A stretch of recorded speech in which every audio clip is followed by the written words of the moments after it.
Hello दोस्तों, स्वागत है आप सभी का हमारी हिंदी की ऑनलाइन क्लास में। आज से हम पॉलिटेक्निक लेक्चर का जो हमारा एक नया नोटिफिकेशन आया हुआ है उसके लिए हिंदी की क्लास अपनी स्टार्ट करने वाले हैं। आप ये सिलेबस अपना कम्प्लीटली देख सकते हैं, जिसमें वर्ण विचार से संबंधित 15 मार्क्स का आपके सवाल पूछे जाएंगे। ये चैप्टर पूरा आपको 3 लेक्चर में मिलने वाला है। ये 3 के 3 लेक्चर आपको यूट्यूब पे भी दिए जाएंगे, जिससे आपको एक डेमो प्राप्त हो सके कि हम किस प्रकार से पढ़ाने वाले हैं। ये सभी चैप्टर जितने आप देख रहे हैं, जैसे आप दूसरा चैप्टर देख रहे हैं हिंदी शब्द समूह, ये भी आपको कम्प्लीटली मिलेगा। और शब्द रचना भाग 1 में उपसर्ग प्रत्यय संधि समास, ये सभी चैप्टर आपको कम्प्लीटली मिलेंगे। इसी के साथ पर्यायवाची विलोम शब्द, हिंदी शब्द रचना, अनेकार्थक शब्द, श्रुतसम भिन्नार्थी शब्द, वाक्यांश के लिए एक शब्द, अशुद्धि बोधन, लोकोक्तियाँ, मुहावरे, विराम चिन्ह, व्याकरण विचार, जिसमें संज्ञा सर्वनाम विशेषण क्रिया लिंग वचन काल कारक, ये सभी चैप्टर होंगे। तो एक कंप्लीट बैच आपको ये मिलेगा। इसके 3 वीडियो आपको यूट्यूब पर भी मिलेंगे, लेकिन कंप्लीट सीरीज आप अगर चाहते हैं, आपके पॉलिटेक्निक परीक्षा में आप जो हिंदी का पोर्शन है, पॉलिटेक्निक लेक्चर का जो हिंदी का पोर्शन है, उसमें 100 मार्क्स की हिंदी, इसमें अगर बेस्ट स्कोर आप करना चाहते हैं तो आपको इस बैच में जरूर जुड़ना चाहिए। इससे पहले मैं आपको बता दूं, जैसे पॉलिटेक्निक लेक्चर का पेपर हमारा यूकेपीएससी करा रहा है, वैसे अधिशासी अधिकारी की परीक्षा भी हमारे यूकेपीएससी ने ही कराई थी। और अभी एक एएसओ का नोटिफिकेशन आया था, उसका एग्जाम भी यूकेपीएससी करा रहा है। तो उसने एएसओ का सिलेबस, आपके पॉलिटेक्निक लेक्चर का सिलेबस और ईओ का हिंदी का सिलेबस बिल्कुल सेम टू सेम, बिल्कुल यही चैप्टर है। तो इससे पहले हमने अधिशासी अधिकारी के लिए अपना हिंदी का एक बैच भी चलाया था। इस सीरीज़ में मैं आपको बता देता हूँ, पूरी हिंदी मैं ही पढ़ाने वाला हूँ, कंप्लीट हिंदी मैं ही पढ़ाऊँगा। और इसी के साथ आपने आदित्य पब्लिकेशन की एक हिंदी की बुक है, आदित्य पब्लिकेशन की, वो हर हालत में ले लेनी है। अगर आप इसमें 80 से ज़्यादा अंक चाहते हैं, हमारे सेशन से ज़रूर जुड़ना है और एक आदित्य पब्लिकेशन की बुक आपने ज़रूर लेनी है। उम्मीद है ये चीज़ें आपको समझ में आ गई होंगी। आप ये तीनों डेमो लगातार देखें, आज कल परसों आपको डेमो मिलेंगे।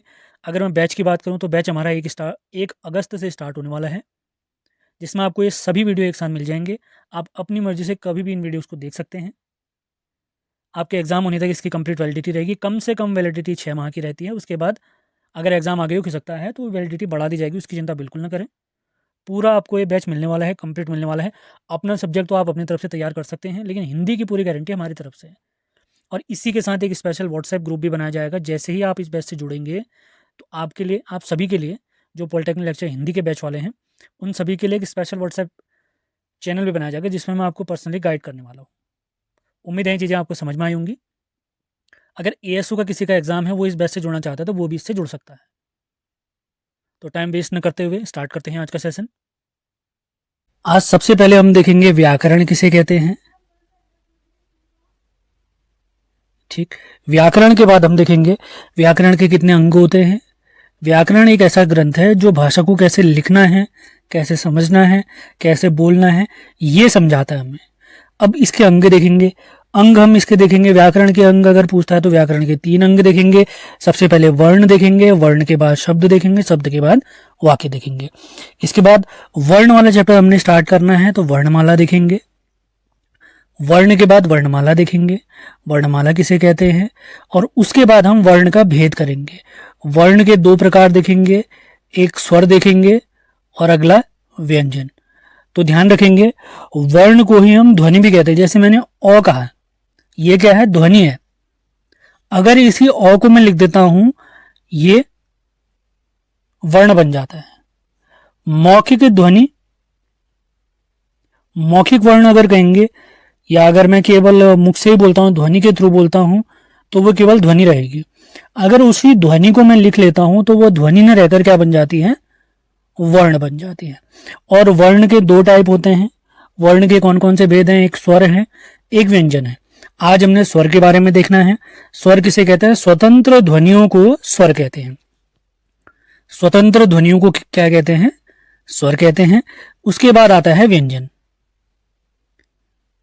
बहुत बेहतरीन, कल हम एक आप लोग के लिए एक फ्लो डायग्राम ले आएंगे, जिससे स्वर और व्यंजन और इजी पड़ जाएगा। मान ली तो स्वतंत्र, स्वर से याद रखना है 100 जैसे स्वतंत्र में आधा 100 होता है, स्वर में भी आधा 100 है।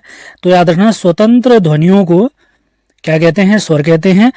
और ऐसी ध्वनियां जो स्वतंत्र नहीं है, स्वतंत्र नहीं है इसका मतलब किसी न किसी अन्य ध्वनि की मदद से बोली जाएंगी। तो स्वर की मदद से बोले जाने वाले वर्णों या ध्वनियों को व्यंजन कहते हैं। फिर इसके बाद हम जो हमारा स्वर वाला पोर्शन चल रहा है उसको बढ़िया से कवर करने वाले हैं।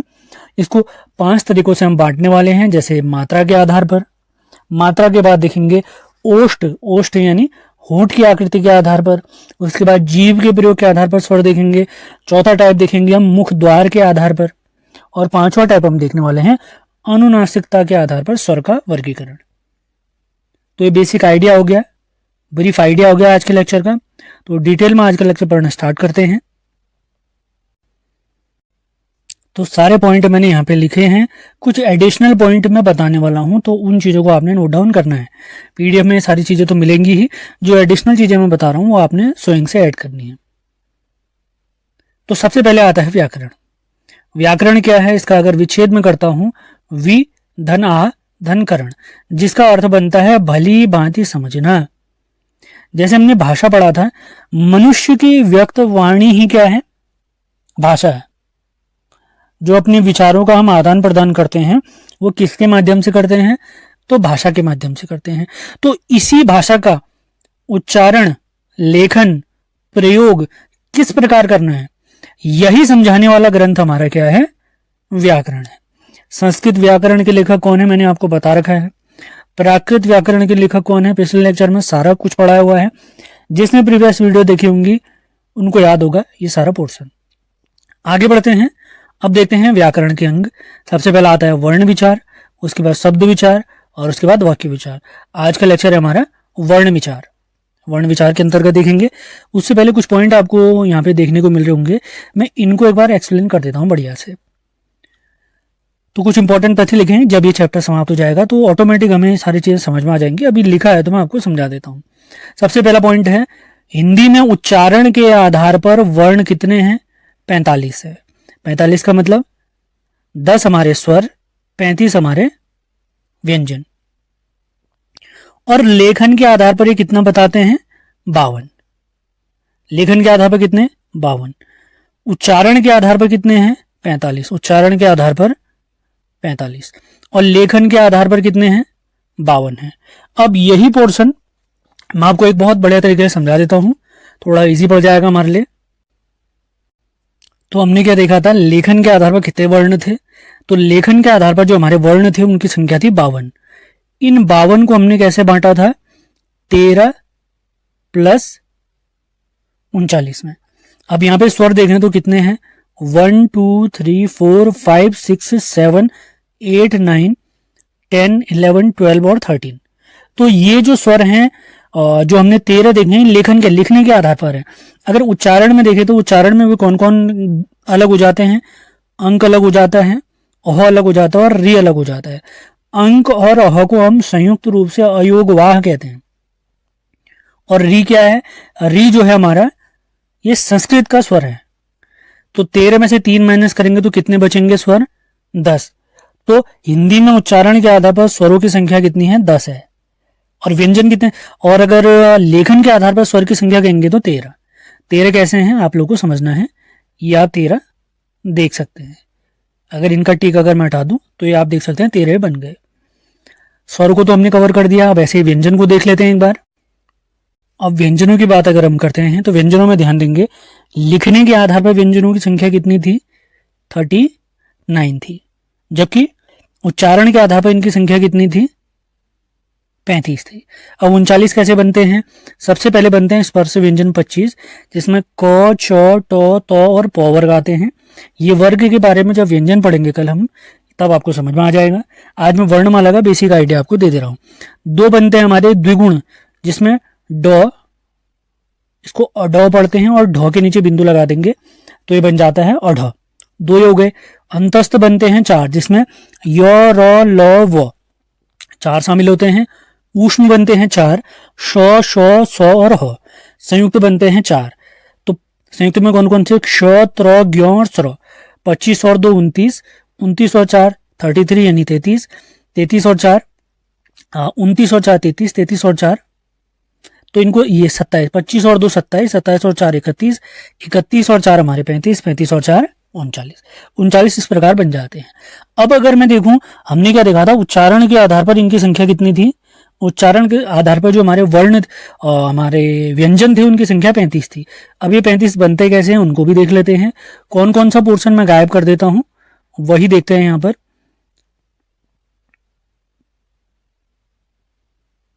उनचालीस तो हमने बना दिए हैं। अब जो हमारे 35 बनते हैं वो कैसे बनते हैं उच्चारण के आधार पर। तो 35 कैसे बनते हैं, चार तो ये गायब हो जाते हैं, संयुक्त गायब हो जाते हैं, क्योंकि ये इन्हीं व्यंजनों से मिलकर बने होते हैं। और इसके साथ 25, 25 और 2 27, 27 और 4 31, 31 और 4 35। तो ये सब जोड़ के अगर कहेंगे तो हमारे 35 व्यंजन बन जाते हैं। उम्मीद है ये पोर्शन बढ़िया समझ में आया होगा आपको। मैं फिर से रिवाइज कर देता हूँ। उच्चारण के आधार पर वर्णों की संख्या है हमारी 45, जिसमें हमारे 10 स्वर शामिल होते हैं और व्यंजन शामिल होते हैं 35। लेखन के आधार पर जो स्वर थे वो 3 बढ़ जाते हैं, 10 में 3 जुड़ जाते हैं। 3 कौन कौन से जुड़े, एक तो री से ऋषि वाला री जुड़ा, अंक और अह जुड़ा। और लेखन के आधार पर अगर व्यंजन की बात मैं करूं, व्यंजन हमारे 4 बढ़ जाते हैं। 35 से बढ़कर कितने हो जाते हैं, 39 हो जाते हैं, क्योंकि उसमें 4 संयुक्त व्यंजन शामिल हो जाते हैं। उम्मीद है पोर्शन आपको समझ में आएगा। आगे बढ़ते हैं। तो व्याकरण के जो हमारे 3 अंग थे उसमें हमने आज देखना है वर्ण विचार के बारे में संपूर्ण जानकारी। तो आगे बढ़ते हैं, ये पोर्शन पूरा कवर हम कर चुके हैं। तो वर्ण विचार की तरफ बढ़ते हैं। तो सबसे पहले आता है वर्ण या ध्वनि। भाषा की सबसे छोटी इकाई या अंग ही हमारा क्या है, वर्ण या ध्वनि है। अगर मैं सिर्फ मौखिक रूप से बोलता हूं, यहाँ पे हमने लिखा भी है, ध्वनि की परिभाषा देख सकते हैं। भाषा की सबसे छोटी मौखिक इकाई, मैंने ओ कहा, क कहा, ख ग घ ङ कुछ भी कहा, तो ये ध्वनि है। अगर इसी क को मैं लिख देता हूं तो ये भाषा की सबसे छोटी लिखित इकाई बन जाती है, जिसको हम वर्ण कह देते हैं। सिर्फ अगर बोलूंगा तो ध्वनि है, लिखूंगा तो वर्ण बन जाएगा। अब आता है शब्द। शब्द क्या है, जो हमारे जैसे वर्ण है, जैसे मैं अपना ही नाम ले लेता हूं, जी व न, तो इसमें ज, एक व है और एक नौ वर्ण है, 3 अलग अलग वर्ण है। अब शब्द की परिभाषा हमने क्या लिखी है, अर्थ के आधार पर भाषा की सबसे छोटी इकाई। अब इसका अर्थ बनाना था तो मैंने क्या कर दिया, जो में बड़ी की मात्रा लगा दी, व न, ये सार्थक वर्ण बन गया। अब यहां पर न जी व बनाऊंगा, ये कोई नाम नहीं बन पाएगा, अर्थ आवश्यक है। जैसे क म ल, क म और ल मिलके कमल बन गया, क म ल, ल म क लिखूंगा तो कोई शब्द नहीं बन पाएगा, सार्थक होना चाहिए। तो भाषा की सबसे छोटी मौखिक इकाई कहेंगे ध्वनि, उसी को अगर मैं लिख दूंगा तो वर्ण, और इन्हीं वर्णों से हमें क्या प्राप्त होने वाला है, शब्द प्राप्त होने वाला है। अब इसी शब्द से मुझे क्या प्राप्त होंगे, वाक्य प्राप्त होंगे। तो वही चीज हमने लिखी है, भाव या भावार्थ के आधार पर भाषा की सबसे छोटी इकाई या शब्दों के सार्थक क्रम को ही, शब्दों के सार्थक क्रम को ही क्या कहते हैं, वाक्य कहते हैं। जैसे मैंने एक वाक्य पढ़ दिया, मेरा नाम जीवन है, मेरा नाम जीवन है, तो एक शब्द ये बना, दूसरा शब्द ये, तीसरा है, चौथा ये। मेरा है नाम जीवन, मेरा जीवन नाम है, ये कोई व्याकरण के नियम के तहत नहीं चल रहा है। तो वाक्य ऐसे भी समझना हमने, भाव या भावार्थ के आधार पर या व्याकरण के नियमों के अनुसार बना हुआ, भाव या भावार्थ जिसमें छिपा होगा वही मेरा क्या होगा, वाक्य होगा। तो भाषा की सबसे छोटी इकाई वर्ण, उसके बाद उससे थोड़ी बड़ी शब्द, शब्दों का सार्थक क्रम वाक्य। भाषा की सबसे छोटी इकाई ध्वनि या वर्ण, अर्थ के आधार पर भाषा की सबसे छोटी इकाई शब्द, भाव या भावार्थ के आधार पर सबसे छोटी इकाई अगर कहेंगे तो हमारा बनेगा वाक्य। ये सारे चैप्टर हमने पढ़ने हैं, लेकिन आज हमारा मेन फोकस है स्वर की तरफ। अगला टॉपिक हमारा आता है वर्ण भेद की तरफ बढ़ते हैं। वर्ण भेद हमने देखा है, अभी बेसिक आइडिया मैंने आपको दिया भी था। आज हमने स्वर पर फोकस करना है। स्वर किसे कहते हैं, व्यंजन किसे कहते हैं। तो वर्णों के 2 भेद हैं। सबसे पहले आते हैं स्वर। स्वर क्या है, स्वतंत्र ध्वनियां हैं, ऐसे वर्ण जिनके उच्चारण में किसी अन्य वर्ण की आवश्यकता नहीं होती है। नहीं अगर कहेंगे, नो तो स्वर, यस तो व्यंजन। ऐसे वर्ण जिनके उच्चारण में किसी अन्य वर्ण की आवश्यकता है, yes I need any other word, मतलब मुझे कोई और वर्ण भी चाहिए, तो वो क्या बन जाएगा, व्यंजन बन जाएगा। और व्यंजन किसकी मदद से बोले जाते हैं? हमारे स्वर की मदद से बोले जाते हैं। और प्रत्येक व्यंजन में एक स्वर हमारा छिपा होता है जिसे हम अ कहते हैं। जैसे मैं क पढ़ रहा हूँ, क थोड़ा लंबा अगर इसका उच्चारण आप करें, इसका विच्छेद में करता हूं तो क हलंत प्लस अ बनता है। इस प्रकार से बनता है, प्रत्येक वर्ण इसी प्रकार से बनता है। तो आज का जो हमारा टॉपिक है, अब मेन स्वर आ खत्म करते हैं, उसके बाद व्यंजन करेंगे। उसके बाद जो चीजें होंगी, कल मैं बहुत बेहतरीन आप लोग के लिए फ्लो चार्ट लेके आने वाला हूं, जिससे चैप्टर और इजी हो जाएगा आप लोग के लिए। तो स्टार्ट करते हैं, आगे बढ़ते हैं। तो स्वर देखते हैं। वे वर्ण जो क्या होते हैं, स्वतंत्र होते हैं, अर्थात जिनके उच्चारण के लिए किसी दूसरे वर्ण की आवश्यकता नहीं होती है। अगला पॉइंट, हिंदी भाषा में स्वरों की संख्या 11 है। 11 कैसे? अ, आ, छोटी, बड़ी, छोटा ऊ, बड़ा ऊ, री, ए, आई, ओ, औ। री याद रखेंगे, ये संस्कृत का वर्ण है। वैसे तो हम 11 पढ़ रहे हैं, कोई दिक्कत नहीं है। अगला पॉइंट है, मूल भाषा या संस्कृत में स्वरों की संख्या 13 थी।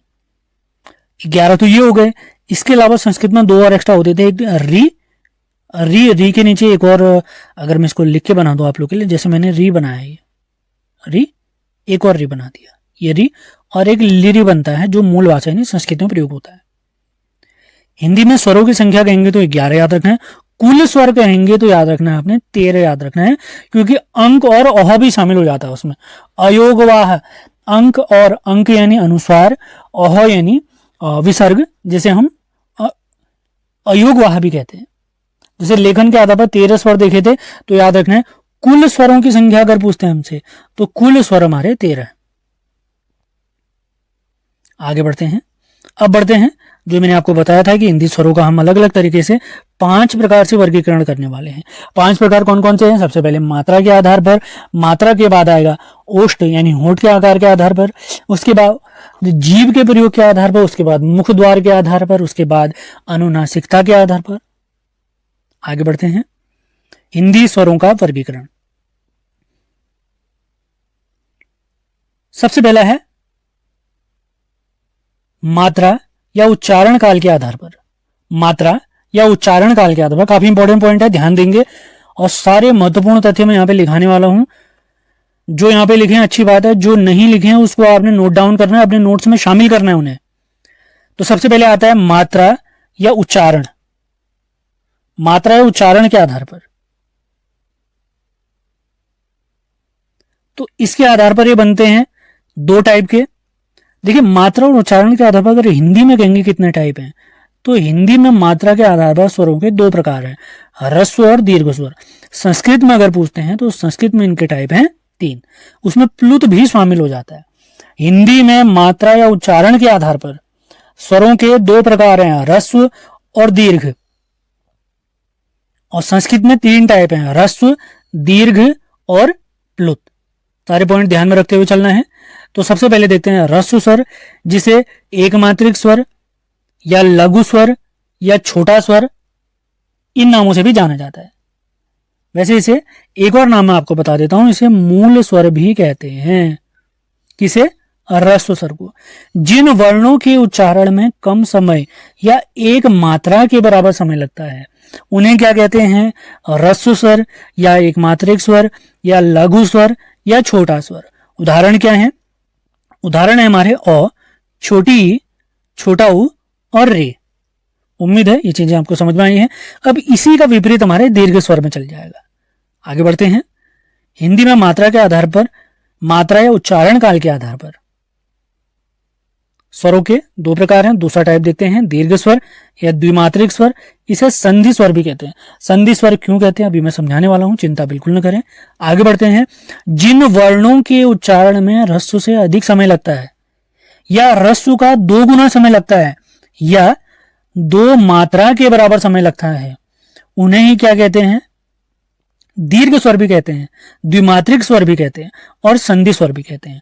देख लेते हैं एग्जाम्पल कौन कौन से हैं।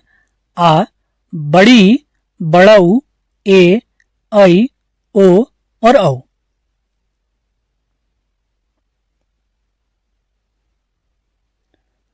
अब बहुत सारे नए पॉइंट मैं आपको बताने वाला हूँ, आपने बहुत ध्यान से सुनना है। इसमें जो आ, बड़ी ई, बड़ा ऊ आपको देखने को मिल रहा है, इन्हें हम सजातीय स्वर भी कहते हैं। सजातीय स्वर भी कहते हैं। क्यों कहते हैं? क्योंकि मुझे आ अगर बनाना है तो अ प्लस अ मिलकर बन जाएगा, दोनों एक जैसे हैं। बड़ी ई बनानी है अगर मुझे, छोटी ई और छोटी ई मिलकर बन जाएगी, या छोटी और बड़ी ई मिलकर बन जाएंगी। ऊ, बड़ा ऊ कैसे बनेगा? छोटा ऊ और छोटा ऊ मिलकर। और उसके आगे के जो चार आपको जो स्वर दिख रहे हैं, इन्हें विजातीय स्वर कहते हैं। क्या कहते हैं? विजातीय। स्टार्टिंग के जो तीन हैं उन्हें कहा हमने सजातीय, और आखिर के जो चार हैं ए आई ओ औ, इन्हें कहते हैं विजातीय या संधि स्वर। एक बार ब्लैंक स्पेस में चलते हैं, थोड़ा इजी हो जाए। तो हम देख रहे थे सजाती। सजाती क्या थे? आ, बड़ी और बड़ा ऊ। और जो हमारे विजातीय थे ए आई ओ और औ, ये हमारे क्या हैं? विजातीय हैं। अब ये विजातीय क्यों हैं, इनको ध्यान देते हैं। और इन चारों, देखिए ये जो सात हमको दिख रहे हैं, ये हमारे दीर्घ स्वर हैं, द्विमात्रिक स्वर है, संधि स्वर है। अब इन चारों को हमने विजातीय क्यों कहा है, उसको देख लेते हैं। संधि स्वर क्यों कहा है? इन चारों को ही संधि स्वर भी कहते हैं, केवल इन चारों को संधि स्वर। संधि स्वर क्यों कह रहे हैं? क्योंकि जैसे मुझे ए बनाना है, तो ए बनता कैसे है? जब अ और आ, इसमें क्या जोड़ देता हूं? छोटी ई या बड़ी ई। अब आई कैसे बना है? ओ या आ में मैंने क्या जोड़ दिया? ए या आई जोड़ दिया। अब ओ कैसे बनता है? ओ या आ में क्या जोड़ दिया हमने? छोटा ऊ या बड़ा ऊ। अब औ कैसे बनता है? ओ या आ में मैंने क्या जोड़ दिया? ओ या औ जोड़ दिया। अब इन चारों को ए आई ओ औ को मैं संधि स्वर क्यों कहता हूं?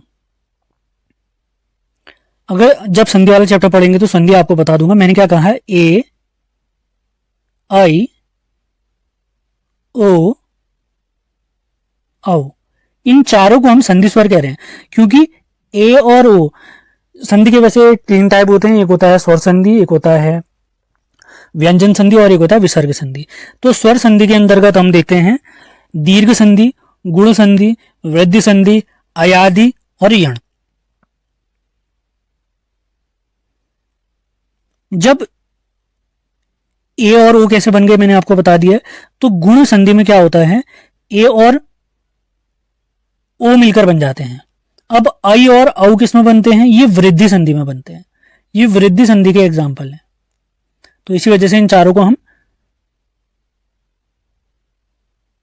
संधि स्वर भी कहते हैं। उम्मीद है ये पोर्शन आपका क्लियर हो रहा होगा। आगे बढ़ते हैं। जब संधि वाला चैप्टर पढ़ेंगे तो इन चारों को याद रखना है आपने। इन्हें क्या कहते हैं? संधि स्वर भी कहते हैं। वैसे तो दीर्घ स्वर है, लेकिन इन चारों को विजातीय भी कहते हैं और संधि स्वर भी कहते हैं। क्यों? क्योंकि ए और ओ मिलकर बनाते हैं गुण संधि, आई और औ मिलकर बनाते हैं वृद्धि संधि। आगे बढ़ते हैं। जब मात्रा उच्चारण के आधार पर स्वरों का वर्गीकरण हम करते हैं तो उसमें तीसरा टाइप बनता है हमारा, संस्कृत में खासकर प्लुत स्वर। हिंदी में तो दो ही टाइप है, संस्कृत में तीसरा टाइप है। अब इसको त्रिमात्रिक स्वर भी कहते हैं। जैसे ह्रस्व मैंने देखा था तो उसे एक मात्रिक स्वर कहा था, क्योंकि उसके उच्चारण में एक मात्रा के बराबर समय लग रहा था। अब इसके बाद दीर्घ को द्विमात्रिक क्यों कहा? क्योंकि उसमें ह्रस्व का दो गुना या दो मात्रा के बराबर समय लगता है। अब प्लुत स्वर को त्रिमात्रिक स्वर क्यों कहते हैं? जिन वर्णों के उच्चारण में दीर्घ से भी अधिक समय लगता है या तीन मात्रा के बराबर समय लगता है, तो इन्हें क्या कहते हैं? प्लुत स्वर कहते हैं। त्रिमात्रिक स्वर भी कहते हैं। इसका एक प्रॉपर एग्जाम्पल है ओम। ये जो तीन लिखकर बना हुआ है, इसका मतलब है ये प्लुत को दिखा रहा है। जैसे ओम नहीं कहूंगा मैं, ओ मतलब किसी भी शब्द को थोड़ा लंबा खींच देंगे, जैसे हम किसी को पुकारते हैं उस तरीके से। जैसे हम कभी हमें चोट लग जाती है, हमें कोई मारा होता है, मम्मी, इस तरीके से थोड़ा लंबा खींच दिया हमने। नॉर्मल मम्मी तो थोड़ा बहुत लंबा खींच देंगे तो प्लुत में चल जाएगा। जैसे खाली ओम नहीं कहना हमने, ओम, इस तरीके से। वह संस्कृत का पोर्शन है, लेकिन हमने यहाँ पे क्लियर कर दिया क्योंकि आयोग ने एक बार सवाल पूछा था। अब आगे बढ़ते हैं। अब देखेंगे हम ओष्ठ की आकृति के आधार पर स्वरों का वर्गीकरण। होंठ की आकृति के आधार पर। अब ओष्ठ मतलब, अब इसमें भी बहुत सिंपल सा टाइप है, एक आता है वृत्तमुखी और एक आता है अवृत्तमुखी। अब वृत्तमुखी अवृत्तमुखी में क्या है, जिन स्वरों के उच्चारण में मुखाकृति जो होंठ की आकृति है वो वृत्त के आकार की हो जाए, और जिनमें वृत्त के आकार की नहीं होगी उसे अवृत्तमुखी अवृत्ताकार कहेंगे। तो वृत्तमुखी के हमारे एग्जाम्पल हैं छोटा ऊ, बड़ा ऊ। आप बोल के देखिए आपको पता चल जाएगा। ओ, औ, ये आ, ये वाला ये तो आगत है, ये आदत न है, ये आगत के अंतर्गत आता है।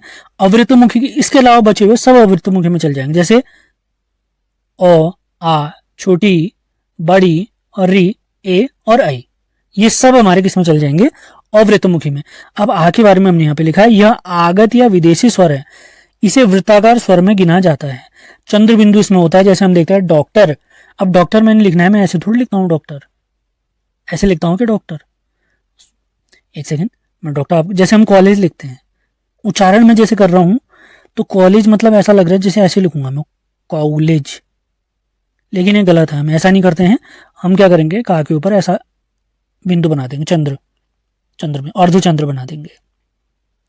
अब जैसे मैंने नॉलेज लिखना है, नॉलेज में भी ऐसा ही कर देंगे। डॉक्टर मुझे लिखना है, औ की मात्रा लगा के ऐसे कर दूंगा मैं डॉक्टर, ये डॉक्टर बन जाएगा। और ये चिन्ह आपको जहां पर भी दिखेगा तो आपने समझना है तद्भव तत्सम, अगर ऐसे शब्द आते हैं तो इसको आपने तद्भव में डाल देना है, तत्सम में कभी नहीं आएंगे। आगे बढ़ते हैं, अब देखते हैं जीभ के प्रयोग के आधार पर। बहुत सिंपल सा है, बहुत ज्यादा सिंपल। माना ये हमारी जीभ है, ये इसका आगे वाला हिस्सा अग्र, ये मध्य और ये पीछे वाला हिस्सा है, तो मैंने इसको पश्च दे दिया। जैसे नॉर्मल आप अपना हाथ ही देख कर करिए कि हाथ को ही जीभ मान लीजिए, तो आगे वाला हिस्सा अग्र, बीच में मध्य और आखिर में पश्च। तो इसको याद करने का सिंपल तरीका क्या है, मध्य में आपने और डाल देना है, इसके बाद मध्य तो हमारा निपट गया, मध्य में हमने और डाल दिया। इसके बाद अब जो हमारे पश्चात हैं, पश्चिम में आपने 3 लिखा, अ के अलावा 3 लिखकर बनने वाले जो भी हमारे स्वर हैं, जैसे मैं आ लिखना है, आ कैसे बनता है मेरा, ये देखिए पहले 3 बनाया फिर आ बना दिया। अब छोटा ऊ मैंने बनाना है, तो देखिए 3 की आकृति बन रही नहीं बन रही, तो छोटा ऊ भी इसमें आ गया। छोटा बड़ा ऊ भी बनाना है तो पहले 3 जैसा बनेगा, वो भी इसमें आ जाएगा। अब मैंने ओ बनाना है, ओ के लिए पहले 3 जैसा ऐसे बनाऊंगा, ये देखिए ओ आ गया। औ भी इसी प्रकार से बनेगा। तो पश्च को कैसे याद रखना है, 3 लिखकर बने हुए स्वर ये पश्च के अंतर्गत आ जाएंगे। अब इसके अलावा बचे हुए याद करने का सिंपल तरीका क्या है, सबसे पहले मैंने अपना जीभ का हिस्सा लिया, आगे वाला हिस्सा, एक पीछे वाला, एक बीच वाला हिस्सा, तो मध्य में मैंने ओ डाल दिया। अ के अलावा 3 लिखकर जितने भी स्वर बनते हैं, अब ऐसा कोई नहीं होगा इस दुनिया में जो हिंदी बोलता है उसको ये अ से अ तक लिखना ना आता हो, फिर उसकी एक क्लास देखना तो बेकार ही है, कुछ और काम कर लें। तो पश्च के अंतर्गत अ के अलावा 3 लिखकर जो भी बनते हैं सब आ जाएंगे। अब इसके अलावा बचे हुए जैसे छोटी, बड़ी, ए, आई, ये सब अग्र के अंतर्गत। तो जीभ के प्रयोग के आधार पर कितने स्वर के प्रकार हैं, अग्र, मध्य और पश्चिम। आगे बढ़ते हैं, अब आते हैं मुख द्वार या तालु की स्थिति के आधार पर। मुख द्वार या तालु की स्थिति के आधार पर बहुत ध्यान से सारी चीजें सुननी है आपने, तब जाके आपका काम बन पाएगा।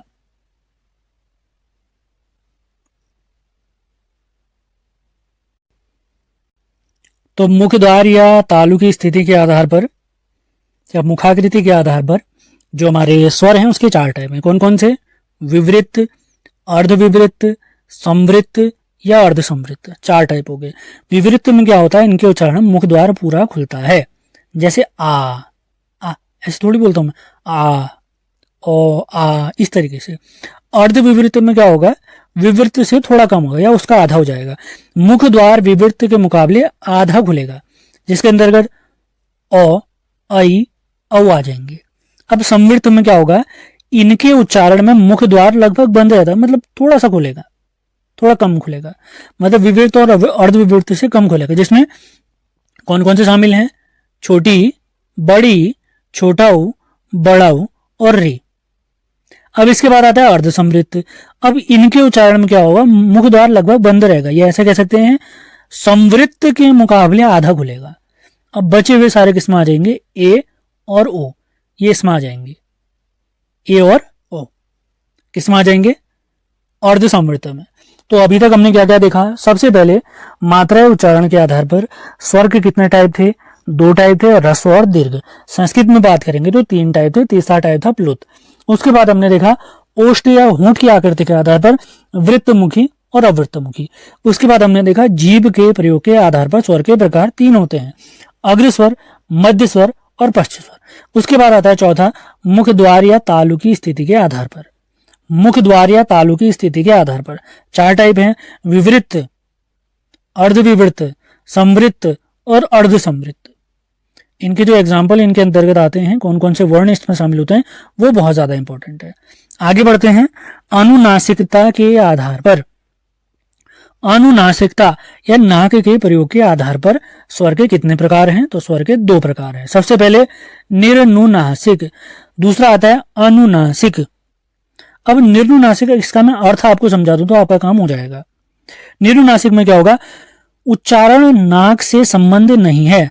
नासिक मतलब नाक, निर मतलब नहीं, नाक से नहीं, नाक से संबंधित नहीं। और जो नाक से संबंधित है उसे अनुनासिक या सानुनासिक कहते हैं, नाक के साथ या नाक के अनुसार। अब ये क्या वर्ण होते हैं, जैसे हम पंचमाक्षर देखेंगे अभी आगे वाले में, जैसे क ख ग घ ङ, 5वां वर्ण ङ में बोल रहा हूं, आप नाक बंद करके ङ बोलने की कोशिश करिए, घ ङ, इस तरीके का उच्चारण हो जाएगा। जैसे म में बोलता हूं, जैसे मैं तो वर्ग देता हूं, तो थ द ध न, मैंने देखा 5वां वर्ण जो है नौ वर्ग का, तो वर्ग का नौ है। अब इस नौ को अगर मैं नाक बंद करके बोलने की कोशिश करूं नहीं बोल पाऊंगा।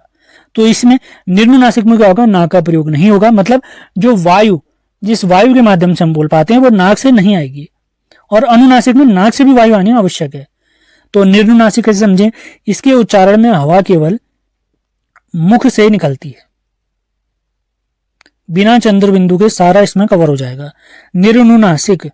अब इसमें कौन कौन से वर्ण शामिल नहीं होंगे, जो हम क च ट त और प वर्ग देखेंगे व्यंजन में, उसका 5वां वर्ण, हर वर्ग का 5वां वर्ण उसमें शामिल नहीं होगा। अनुस्वार अंक भी इसमें शामिल नहीं होगा। इसके अलावा सारा वर्ण निर्नुनासिक में शामिल हो जाएगा, खासकर सारे स्वर इसमें शामिल होंगे, अंक को छोड़ दीजिए। अब अनुनासिक में क्या होगा, निर्नुनासिक का विपरीत हो जाएगा। अनुनासिक नाक के अनुसार, जिनके उच्चारण में जो प्राण वायु होती है, जो हवा होती है, नाक व मुंह दोनों से निकलेगी चंद्र बिंदु के साथ। जैसे अंक की मात्रा में पढ़ता हूं, अंग अंग, अभी देखिए नाक ओपन है तो अंक, नाक बंद कर दूंगा तो कैसा उच्चारण आएगा, अंग अंग, ऐसा लगेगा हवा कोई रोक रहा है, तो हवा नाक रोक रही है, क्योंकि इसके उच्चारण में नाक का प्रयोग हुआ है। अनुनासिक, अनुनासिक का एक और नाम है, मैं लिख देता हूं, आपने नोट डाउन करना है। इसी अनुनासिक को सानुनासिक भी कहते हैं, सानुनासिक भी कहते हैं। अंतिम टॉपिक देखते हैं आज का, फिर ये चैप्टर स्वर वाला पोर्शन हमारा समाप्त होगा। स्थान के आधार पर अगर हम इनको बांटते हैं, किसको बांटते हैं, स्वरों को बांटते हैं। सबसे पहले आता है कंठ, ओ और अह हमारे किस में आएंगे, कंठ के अंतर्गत। तालब भी किस में आएंगे, छोटी। तालब भी क्या होता है, मसूड़ों के अंदर वाला भाग, जो जीभ की छत होती है ऊपर वाली, वो तालु वाला पोर्शन है, उसी के जस्ट अंदर जाएंगे तो मूर्धन्य आ जाएगा। मतलब जैसे हमारे दांत हैं, दांत के अंदर ही वाला भाग तालब्य, तालब्य के थोड़ा अंदर वाला भाग, ये हमारे क्या हो जाएगा, मूर्धन्य हो जाएगा। और होंठ तो हम जानते हैं, तालब्य के नीचे अगर देखें तो कंठ वाला भाग हो जाएगा। इस तरीके से कल इसका एक प्रॉपर डायग्राम में लाऊंगा तो चीजें और इजी हो जाएंगी आप लोग के लिए। अब ओष्ठ के अंतर्गत क्या आते हैं, छोटा ऊ और बड़ा ऊ आते हैं। अनुनासिक के अंतर्गत अंक आ गया। अब आता है कंठ तालव्य। देखिए कंठ में हमने क्या देखा था, ओ देखा था, कंठ में ओ देखा था, तालव्य में छोटी ही देखी थी। अब कंठ तालव्य के अंतर्गत आ जाता है ए और आई। क्यों, क्योंकि इस और ई को ही मिलकर हम क्या बनाते हैं, ए हमारा बन जाता है, और आई इत्यादि को ए के साथ मिला दे तो आई बन जाता है। इस वजह से कंठ तालव्य, अभी थोड़ी देर पहले मैंने आपको जब संधि स्वर बताया था तब। अब कंठ ओष्ठ, कंठ और ओष्ठ वाले शब्द, कंठ में कौन से थे, ओ था, यहां पर आ भी होगा, आपने आ भी नोट डाउन करना है। और आ, जब ओष्ठ वर्ण ऊ और ऊ के साथ मिले थे, क्या बनाया था उन्होंने, ओ बनाया था, और यही पोर्शन अगर औ के साथ जुड़ा था तो ओ के साथ जुड़ा था तो औ बना दिया था। इसी वजह से इसको हमने क्या कह दिया, कंठ ओष्ठ। ये संधि स्वर भी हैं, ये किसी की मदद से बन रहे हैं, इस वजह से संयुक्त हो गए कंठ और ओष्ठ। कंठ और तालु का प्रयोग, तो कंठ तालव्य, कंठ ओष्ठ। यही पोर्शन काफी इंपॉर्टेंट भी रहता है, इनसे सवाल पूछे जाने की संभावना रहती है, कंठ तालव्य और कंठ ओष्ठ। अब जिसको संधि स्वर क्लियर होगा, जिसको संधि स्वर क्लियर होगा वो कंठ तालव्य कर देगा। कंठ तालव्य के अंदर ए आई और कंठ ओष्ठ के अंदर ओ और औ शामिल होते हैं हमारे। इसी के साथ आज का लेक्चर समाप्त होता है। मिलते हैं अगली वीडियो में। सेशन पसंद आ रहे हैं तो सभी अपने दोस्तों को बताना है। वीडियो आपने बहुत ध्यान से सुनना है, बहुत सारे नए पॉइंट भी मैंने बताए हैं, उन सभी को नोट डाउन आपने करते हुए चलना है।